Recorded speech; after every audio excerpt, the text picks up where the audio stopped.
கர்த்தருடைய பரிசுத்த நாமத்துக்கு மகிமை உண்டாவதாக. இன்றைய நம்பிக்கையின் விதைகளோடு உங்களை சந்திப்பதில் நாங்கள் மகிழ்ச்சி அடைகிறோம். 1 கொரிந்தியர் 14 அதிகாரம் 4 வசனம். அந்நிய பாஷையிலே பேசுகிறவன் தனக்கே பக்தி விருத்தி உண்டாக பேசுகிறான், தீர்க்க தரிசனம் சொல்லுகிறவனோ சபைக்கு பக்தி விருத்தி உண்டாக பேசுகிறான். Praise the Lord. கர்த்தருடைய பரிசுத்த நாமத்துக்கு மகிமை. பவுல் சொல்லுகிறார் இந்த இடத்திலே, அந்நிய பாஷையிலே ஜெபிக்கிறவன் தனக்கு தானே பக்தி விருத்தி உண்டாக்குகிறான், தனக்குள்ளே அந்த வல்லமையை அவன் பிறப்பித்துக் கொள்ளுகிறான். Praise the Lord. அநேக நேரத்தில் நாங்கள் ஜெபிக்கும் பொழுது நம்முடைய சிந்தனைகள் சிதற பார்க்கிறது, நம்முடைய கவலைகள் வந்து போகிறது, நம்முடைய நினைவுகள் சில ஜெபங்களுக்கு தடையாக இருக்கிறது. ஆனால் அந்நிய பாஷையில் நாங்கள் ஜெபிக்கும் பொழுது இந்த எல்லா சூழ்நிலைகளையும் மேற்கொண்டு நம்ம ஜெபிக்கிறதுக்கு அது ஆதாரமாக அமைகிறது. Praise the Lord. பிரியமானவர்களே, அந்நிய பாஷைக்கே ஒரு பிரத்யட்சமான வல்லமைகள் உண்டு.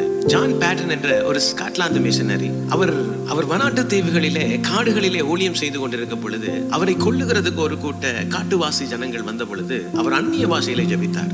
ஜெபித்த பொழுது அவரை ஆண்டவர் அந்த காட்டுவாசிகளுடைய கண்களுக்கு மறைத்தார். Praise the Lord. அது மாத்திரமல்ல, பல ஆண்டுகளுக்கு பிறகு அந்த தீவையை கிறிஸ்துவுக்கு என்று அவர் வென்றெடுத்தார். அநேக நேரத்திலே அநேக சூழ்நிலைகள் மத்தியிலே சரீரம் பலவீனமாக இருக்கலாம் பிரியமானவர்களே, ஜெபிக்க முடியாத சூழ்நிலை இருக்கலாம். ஆனால் நாங்கள் என்ன பலவீனத்திலே வந்தாலும் அந்நிய பாஷையிலே ஒரு 5 நிமிஷம் நாங்கள் ஜெபிக்கும் பொழுது அந்த சூழ்நிலை அப்படியே மாற்றப்படுகிறது. அது ஒரு காலநிலை, அதாவது மழைக்காலம் போய் வெயில் காலம் வருகிறது போல அந்த சூழ்நிலை அந்த இடத்திலே மாற்றப்பட்டு விடுகிறது.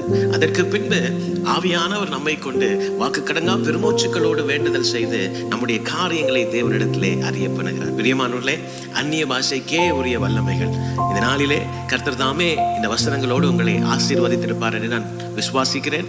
தொடர்ந்தும் பைபிள் மரத்தின் வேத தியான பகுதிகளோடு இணைந்து கர்த்தருடைய ஆசீர்வாதத்தை பெற்றுக்கொள்ளுங்கள். உங்கள் வாழ்க்கையின் இதுவரை நீங்கள் இழந்திருந்த அத்தனை காரியங்களையும் அந்நிய